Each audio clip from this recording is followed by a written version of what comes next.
Hi friends, இன்றைக்கி பிள்ளைங்களுக்கெல்லாம் ரொம்ப பிடிச்ச ஜாம் தான் செய்ய போகிறேன். குக்கரில் ஒரு பீட்ரூட் கட் பண்ணி சேர்த்துருக்கேன். 10 பேரிச்சம்பழம் விதையை எடுத்துகிட்டு சேர்த்துருக்கேன். 5 பாதாம் 5 முந்திரி சேர்த்து மூழ்கிற அளவுக்கு தண்ணி சேர்த்து மூடி போட்டு வெயிட் போட்டு 5 விசில் விட்டு எடுத்துக்கலாம். இப்போ இதை தண்ணியிலேருந்து எடுத்து மிக்சியில் சேர்த்து சூடு ஆறுனதும் மைய அரைச்சி எடுத்துகிட்டு வந்துடலாம். இது இனிப்புக்கு 1 கப் அளவுக்கு வெல்லத்தை உடச்சி எடுத்திருக்கேன். பீட்ரூட் வேக வச்ச தண்ணியிலேயே கரைச்சிட்டு வடிகட்டி பேனில் சேர்த்துக்கலாம். கூடவே நம்ம அரைச்ச பேஸ்ட்டையும் சேர்த்து நல்லா கலந்து விட்டுறணும். இப்போ மூடி போட்டு தண்ணி வத்துற அளவுக்கு இது நல்லா குக் பண்ணிக்கணும். நல்லா வற்றி ஜாமுன் ரெடியாகி வந்துருச்சு பாருங்கள்.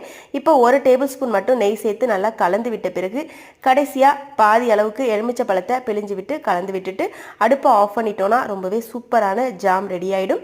கடையில் போய் காசு கொடுத்து வாங்க வேண்டியதில்லை, வீட்டிலேயே ஹெல்த்தியாக ரெடி பண்ணியாச்சு. சூப்பராக இருக்கும். ஃப்ரிட்ஜில் வச்சு யூஸ் பண்ணும்போது 3 மாதம் வரைக்கும் கெட்டு போகாது. இது ப்ரெட்டு கூட சப்பாத்தி கூட எல்லாம் வச்சு கொடுக்கும்போது நம்ம வீட்டு பிள்ளைங்க ரொம்ப விரும்பி சாப்பிடுவாங்க. பிடிச்சிருந்தா லைக் பண்ணுங்கள். நன்றி, வணக்கம்.